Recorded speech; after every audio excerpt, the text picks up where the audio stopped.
দূরে এবং কাছে ভাই ও বোনদের আমার অন্তরের অন্তঃস্থল থেকে সালামুন আলাইকুম। বিসমিল্লাহির রহমানির রহিম। ইসলামের 5টি রক্ষণ, এটা আমাদের কারোর অজানা নাই। সেটা কি?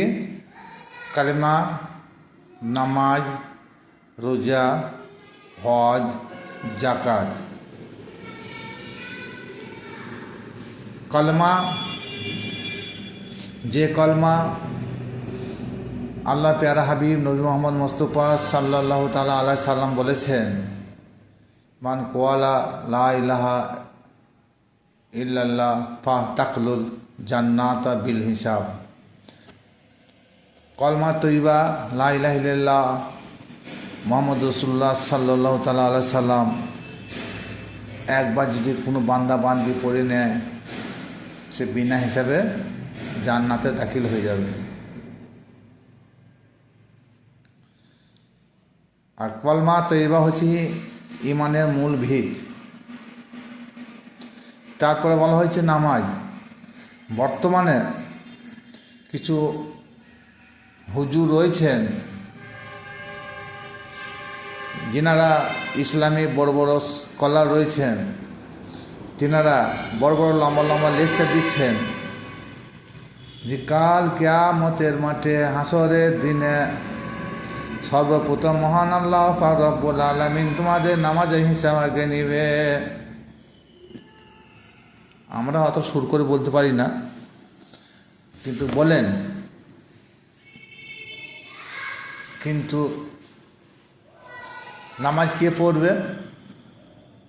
কোরআনে আয়াত নাজিল হচ্ছে, ইয়া আইয়ুহাল্লাযীনা আমানু আকিমুস সালাত ওয়া আতুজ যাকাত।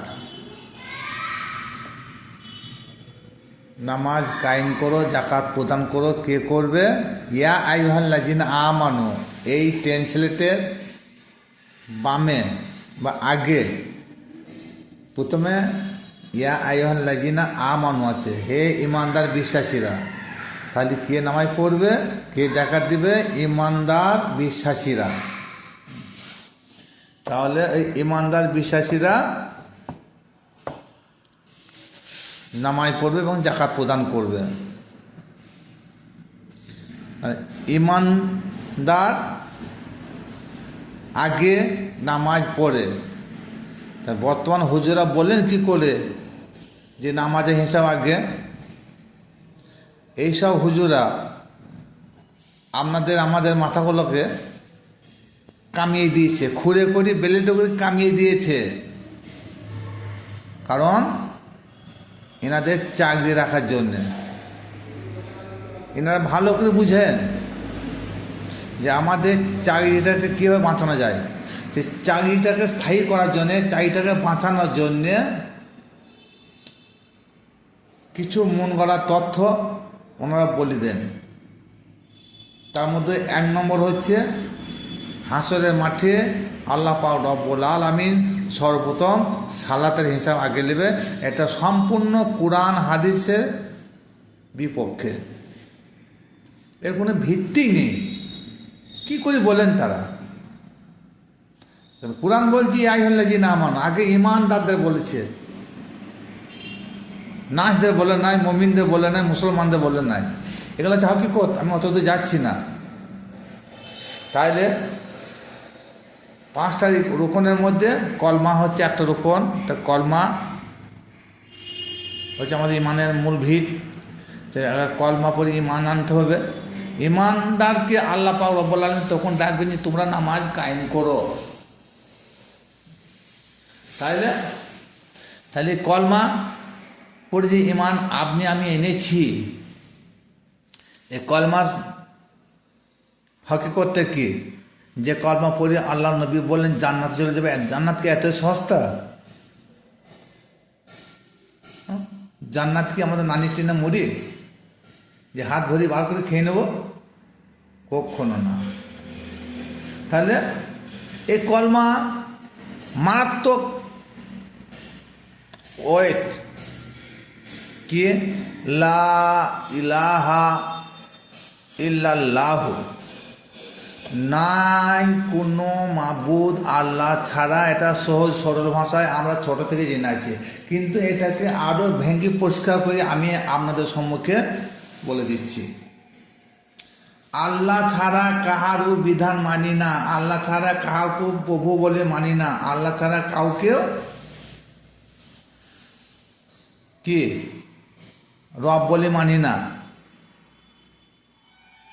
আল্লাহ আমাদের প্রতিপালক, আল্লাহ আমাদের রব, আল্লাহ আমাদের সব। তিনার বিধান মানব, তিনার আদেশ মানব, তিনি যেটা জায়েজ করেছেন সেটাও মেনে চলবো, যেটা নিষেধ করেছেন সেটাও মেনে চলবো, যেটা ছাড়তে বলেছে সেটা ছেড়ে দেবো, যেটা ধরতে বলেছে সেটা ধরে নেব, যেটা হারাম বলেছে সেটা বর্জন করব, যেটা হালাল বলেছে সেটা গ্রহণ করব। তখনই আপনার আমার দ্বারা কর্ম করা সার্থক হবে। কারণ আল্লাহ নবী পাক সাল্লাল্লাহু তাআলা আলাইহি সাল্লাম তিনার হায়াতের 63 বছর জিন্দেগিতে অঙ্গ প্রত্যঙ্গ দ্বারা কারোর ক্ষতি হয়নি। নিজের ক্ষতি হয়েছে তবুও প্রতিশোধ নেওয়ার চেষ্টাও করে নাই। আল্লাহ বলছেন, হে আমার হাবিব, উহুদবাসীরা, তায়েফবাসীরা তোমার প্রতি যে দুর্ব্যবহার করেছে, তুই আমার কাছে দোয়া চাও, আমি ওই উহুদ পাহাড়টা ওদের উপরে চাপিয়ে দেবো, ওদের ধ্বংস করে দেবো। দয়ার নবী, রহমতুল্লিল আলামিন নবী, কুল কায়নাতের নবী, আল্লাহর পেয়ারা হাবিব নবী মোহাম্মদ মুস্তাফা সাল্লাল্লাহু তাআলা আলাইহি সাল্লাম, তিনি বলেন, ও আমাদের রব, আমি তো দুনিয়াকে প্রতিষ্ঠিত করতে এসেছি, আমি তো ধ্বংস করতে আসি নাই। আমি যদি এক্ষুনি আপনার কাছে বদদোয়া চাই এদের জন্য, তারা ধ্বংস হয়ে যাবে, তাহলে আমাকে পাঠানোর লাভটা কি? আমি তো এদেরকে এসেছি সত্যর বাণী এদের কাছে তুলে ধরার জন্য। এরা তো মানবে না, এক বাক্যে এরা যদি মেনেই নিত তাহলে আমাকে তো পাঠানোর প্রয়োজন ছিল না। আমার আগে তো বহু নবী এবং রসুল যুগে যুগে আল্লাহ পাক রব্বুল আলামিন আপনি তো পাঠিয়েছেন।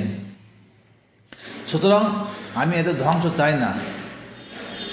সেই রহমতুল্লিল আলামিন নবী সহজেই তিনি এই পদ পান নাই, তাহলে সেই নবী বদদোয়া করেন নাই। তদ্রূপ আমাদের পাক্কা মুমিন হতে হলে লা ইলাহা ইল্লাল্লাহ ভিট গ্রহণ করতে হলে তাহলে আমাদের ভাবতে হবে যে আল্লাহ রসুলের আইন ছাড়া কোনো কিছু মানব না। আল্লাহ রসুলের আইন সর্বপ্রথম আল্লাহর আল কোরআন কি বলেছে সেটাকে আমাদেরকে নির্বাচন করতে হবে, অধ্যয়ন করতে হবে। এখানে বলা হয় না যে নবীর আইন ছাড়া কোনো আইন মানব না। এখানে বলা হয়েছে আল্লাহর আইন ছাড়া, আল্লাহর হুকুম ছাড়া কারো হুকুম চলবে না, আল্লাহর আইন ছাড়া কারো আইন চলবে না, আল্লাহর আদেশ ছাড়া কারো আদেশ চলবে না। আল্লাহ হচ্ছে আমাদের অল ইন অল। আল্লাহ তিনি হচ্ছে আমাদের রব, তিনি হচ্ছে আমাদের প্রতিপালক, তিনি হচ্ছেন আমাদের একমাত্র মালিক, তিনি হচ্ছেন সালাম, তিনি হচ্ছেন রাজাক, তিনি হচ্ছেন খালেক, তিনি হচ্ছেন গফুর, তিনি হচ্ছেন রহমান, তিনি হচ্ছেন রাহিম। তাহলে যে আল্লাহ এত কিছু গুণাগুণ রয়েছে, সেই গুণ থেকে আমরা নিরাশ হয়ে পড়ছি, নিরাশ হয়ে যাচ্ছি। কেন? নিশ্চয় আমাদের কোথায় ভুল হচ্ছে। সে ভুলটা ওইখানে, একটা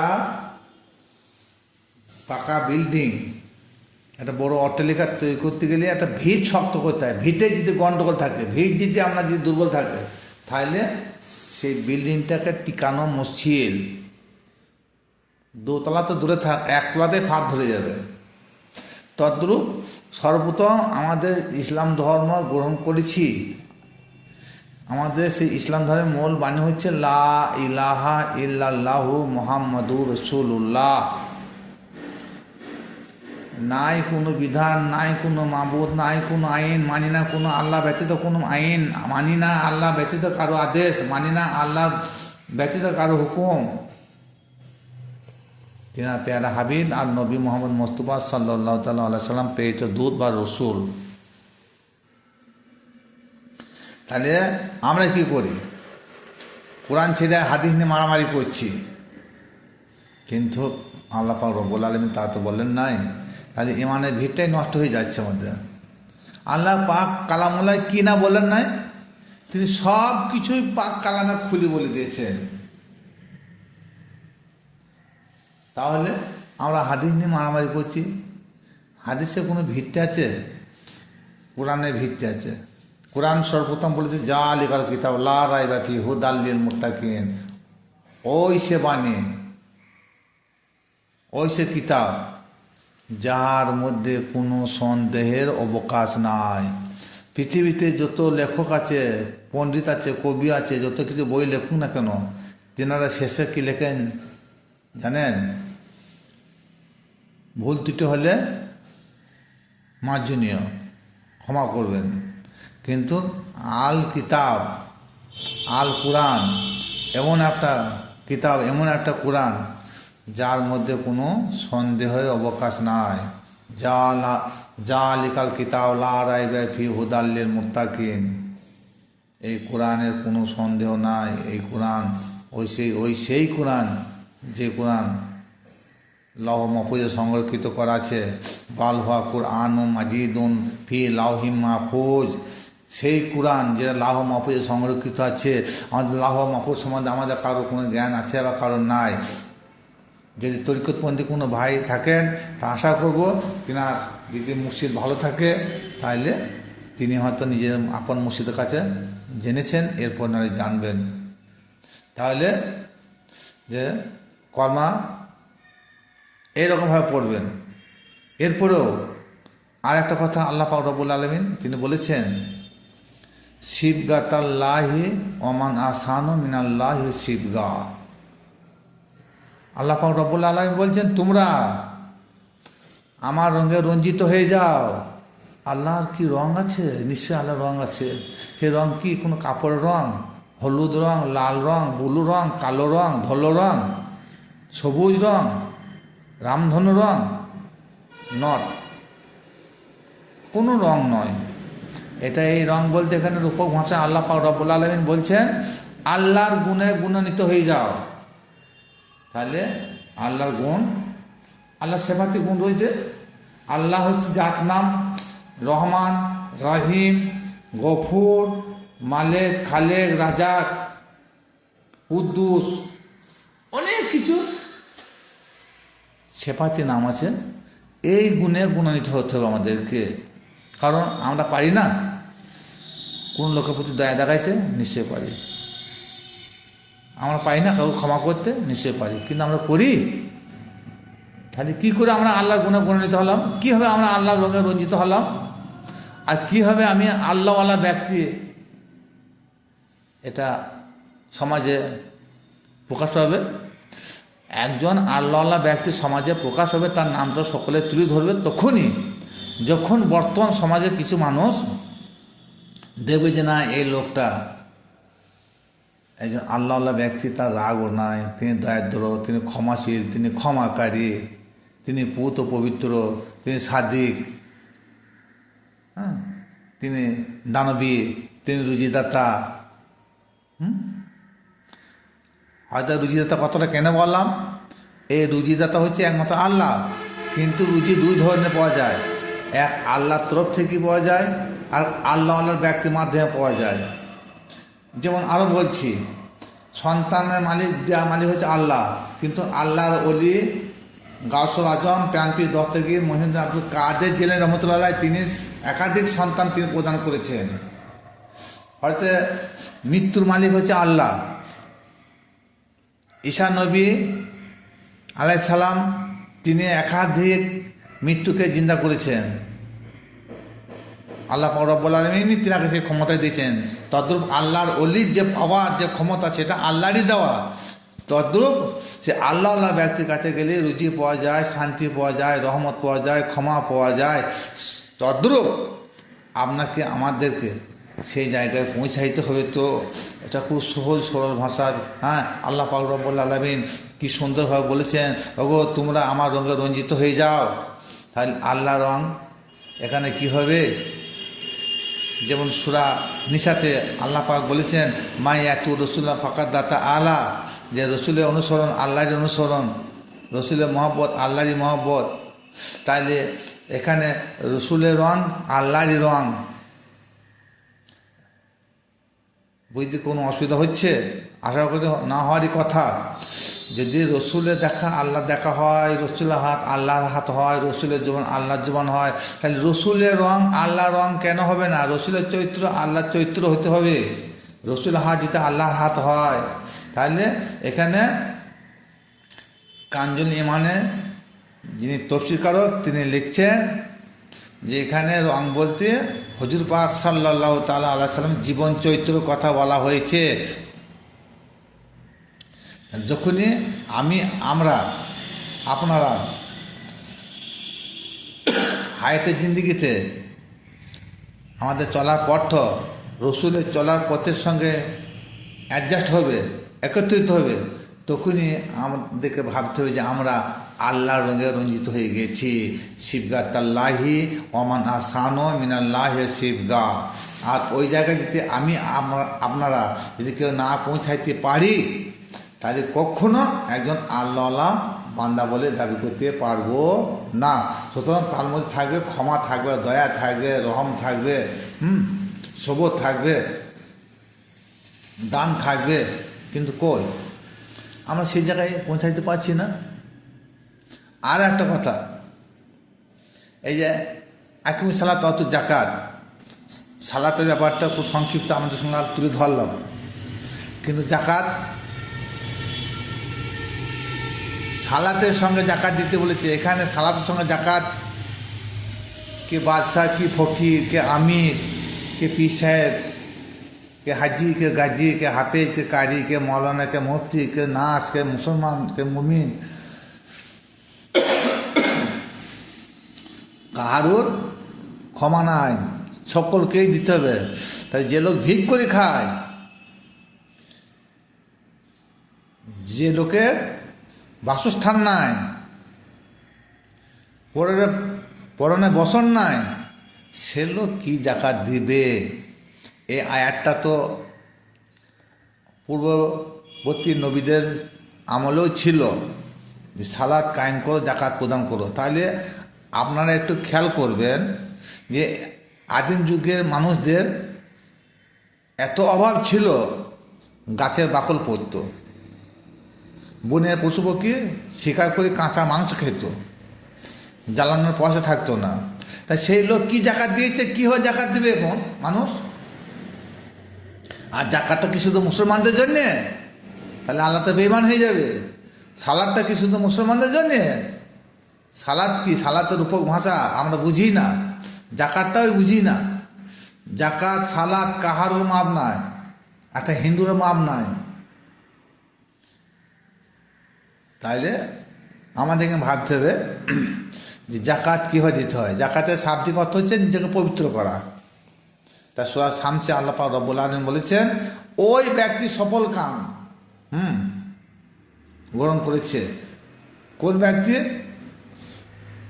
কাদ আফালা মান তাজাক্কা, ওই ব্যক্তি সফলতা লাভ করেছে যে নিজেকে জাকাতের বিনিময়ে উৎসর্গ করেছে।